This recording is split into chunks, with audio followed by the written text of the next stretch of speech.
Assalamualaikum warahmatullahi wabarakatuh. Senang sekali berjumpa lagi bersama saya Elva Anggraini dalam pelajaran biologi. Kali ini materi yang akan saya sampaikan adalah tentang sistem peredaran darah atau biasa juga yang disebut dengan sistem sirkulasi. Selamat menyaksikan. Oke, tubuh manusia itu tersusun dari sel yang nantinya kumpulan dari sel itu membentuk sebuah jaringan. Sel-sel ini kan perlu nutrisi atau zat makanan dan oksigen untuk apa?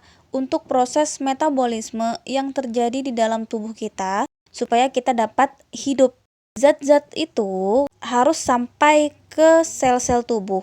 Supaya sampai ke seluruh sel tubuh, itu perlu adanya sistem. Dan sistem yang membantu kegiatan ini itu adalah sistem peredaran darah. Pada manusia, sistem peredaran darah itu terdiri dari 3 bagian utama. Yang pertama adalah darah, kemudian jantung, dan pembuluh darah. Kita akan bahas satu persatu. Yang pertama adalah darah. Darah ini merupakan jaringan ikat khusus yang mengandung sel-sel. Nah, berada di dalam matriks yang berbentuk larutan. Darah ini merupakan suspensi yang berwarna merah dan terdapat di dalam pembuluh darah. Nah, warna merah ini kadang-kadang bisa berubah menjadi warna merah gelap atau merah terang, tergantung dari kadar oksigen dan karbon dioksida yang ada di dalam darah itu sendiri. Fungsi dari darah yang pertama adalah mengangkut zat makanan dan oksigen ke seluruh tubuh, kemudian mengangkut sisa-sisa metabolisme ke alat-alat ekskresi. Nah, ini ada beberapa alat-alat ekskresi di dalam tubuh manusia. Mengedarkan hormon-hormon ke bagian tubuh tertentu, kemudian sebagai pertahanan tubuh dari infeksi berbagai penyakit, menjaga stabilitas suhu tubuh, dan menjaga keseimbangan asam dan basa jaringan tubuh. Jaringan darah itu terdiri dari 2 bagian, yaitu bagian cair yang disebut dengan plasma darah dan bagian padat yang disebut dengan sel darah. Untuk plasma darah itu komponen utamanya adalah air. Nah, di dalam plasma darah itu ada berbagai molekul dan ion. Misalnya, molekul glukosa kan itu sebagai sumber energi utama untuk sel-sel tubuh. Kemudian, bagian darah yang padat kan disebut dengan sel darah. Sel darah itu sendiri terdiri dari 3. Ada sel darah merah atau eritrosit, ada sel darah putih atau leukosit, dan ada keping-keping darah yang disebut dengan trombosit. Kita akan bahas satu persatu. Yang pertama adalah sel darah merah atau eritrosit. Pada wanita normal, itu sel darah merah yang dimiliki berjumlah sekitar 4,5 juta per milimeter kubik darah. Nah, kalau misalkan pada laki-laki itu jumlahnya agak lebih banyak, yaitu sekitar 5 juta per milimeter kubik darah. Tapi jumlah ini tuh kadang naik turun, tergantung pada berbagai faktor ya. Misalnya ketinggian tempat hidup, kemudian faktor kondisi kesehatan seseorang. Sel darah merah itu dibentuk oleh sumsum tulang. Prosesnya itu disebut dengan eritropoiesis. Nah, pembentukan eritrosit ini diatur oleh hormon glikoprotein yang dinamakan eritroprotein.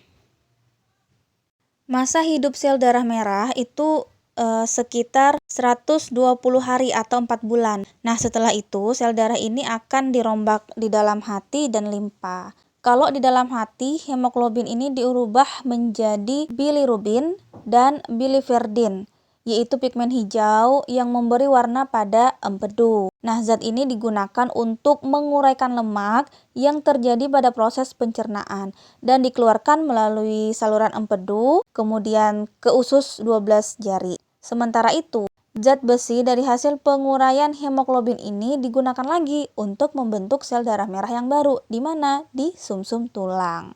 Oke, berikutnya adalah sel darah putih atau leukosit. Ciri-cirinya adalah yang pertama, bentuk selnya itu tidak tetap, kemudian dia bervariasi dan berinti. Masa hidup selnya ini sekitar 12 hari. Ini sel darah putih di dalam tubuh itu berperan sebagai sistem pertahanan tubuh dengan melakukan fagositosis yaitu memakan zat asing dalam tubuh dan menghasilkan antibodi. Ya, jadi yang berfungsi untuk melindungi tubuh kita sebagai daya tahan imun kita itu adalah sel darah putih atau leukosit. Jadi, kalau misalkan kita terserang virus, nanti yang melindungi tubuh kita itu adalah leukosit ini. Berikutnya adalah keping-keping darah atau yang disebut dengan trombosit. Ciri-cirinya yang pertama, bentuknya tidak tetap, kemudian dia tidak berinti. Kemudian yang kedua, trombosit ini berfungsi dalam proses pembentukan darah.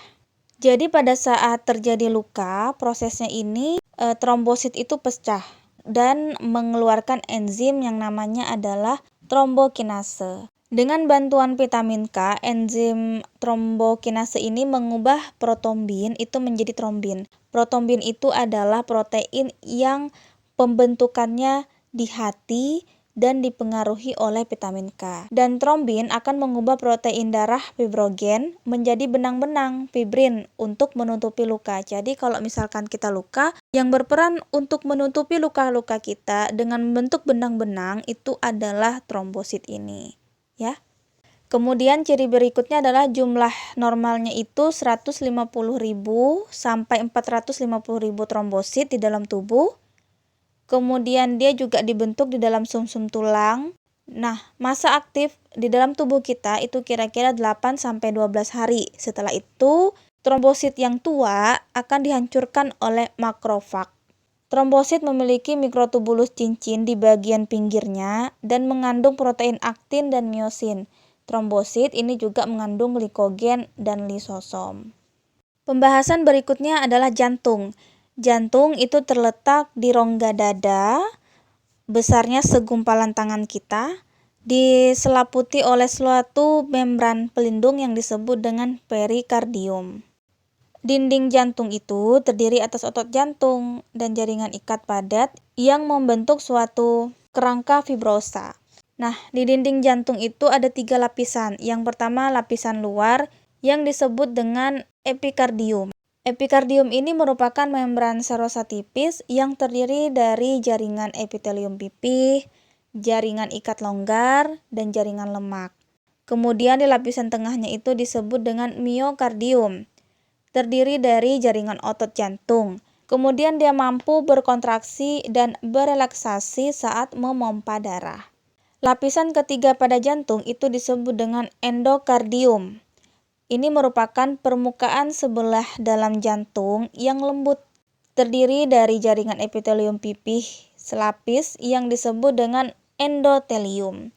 Di antara lapisan endokardium dan miokardium itu terdapat lapisan subendokardium yang di dalamnya terdapat saraf, kemudian pembuluh darah, dan serat Purkinje. Lipatan-lipatan endokardium ini membentuk ruang pada jantung. Oke, struktur jantung. Jantung itu mempunyai 4 ruangan, yaitu atrium yang disebut dengan serambi, ada kiri dan ada kanan. Kemudian ventricle atau yang biasa disebut dengan bilik, ada bilik kiri, ada bilik kanan. Dinding vertikal itu lebih tebal daripada dinding atrium. Karena ventricle ini harus bekerja lebih kuat untuk memompa darah ke organ tubuh lain. Selain itu, dinding ventricle kiri itu lebih tebal daripada ventricle kanan. Karena ventricle kiri ini bekerja lebih kuat memompa darah ke seluruh tubuh. Sedangkan kalau ventricle kanan ini cuma memompa darah ke paru-paru. Selain atrium dan ventricle, ada juga yang disebut dengan katup. Jadi, katup ini adalah sekat yang memisahkan atrium dan ventricle di dalam jantung. Atrium kanan dan ventricle kanan itu dipisahkan oleh katup tricuspidalis, sedangkan atrium kiri dan ventricle kiri itu dipisahkan oleh katup bicuspidalis. Nah, katup-katup ini berfungsi untuk mencegah agar darah dari ventricle itu tidak mengalir ke atrium. Selanjutnya adalah cara kerja jantung, itu ada 2, ada yang disebut dengan sistol, ada yang disebut dengan diastol. Kalau sistol itu artinya darah dapat mengalir karena adanya kekuatan pompa jantung, yaitu saat ventricle kiri berkontraksi. Nah, saat jantung berkontraksi ini, darah akan mengalir meninggalkan jantung. Sedangkan kalau distol itu saat jantung mengendur atau berelaksasi, darah akan masuk ke jantung. Selanjutnya adalah pembuluh darah. Pembuluh darah ini adalah jalan bagi darah yang mengalir dari jantung ke jaringan tubuh atau sebaliknya.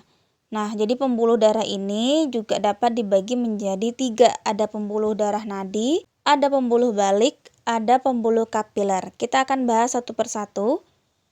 Untuk yang pertama adalah pembuluh nadi atau yang disebut dengan arteri. Ini merupakan pembuluh darah yang membawa darah keluar dari jantung. Nah, selain itu juga ada yang disebut dengan aorta, yaitu arteri yang keluar dari ventrikel kiri. Aorta atau yang disebut juga arteri besar adalah pembuluh nadi utama yang bercabang-cabang menjadi arteri ke seluruh tubuh. Aorta ini mengalirkan darah yang banyak dengan oksigen ke seluruh tubuh. Semua arteri ini mengalirkan darah yang kaya akan oksigen kecuali arteri pulmonalis. Karena arteri pulmonalis ini keluar dari ventrikel kanan dan bercabang menuju paru-paru kanan dan kiri, itu membawa darah yang kaya dengan karbon dioksida dari jantung ke paru-paru. Kemudian yang kedua adalah pembuluh balik atau vena.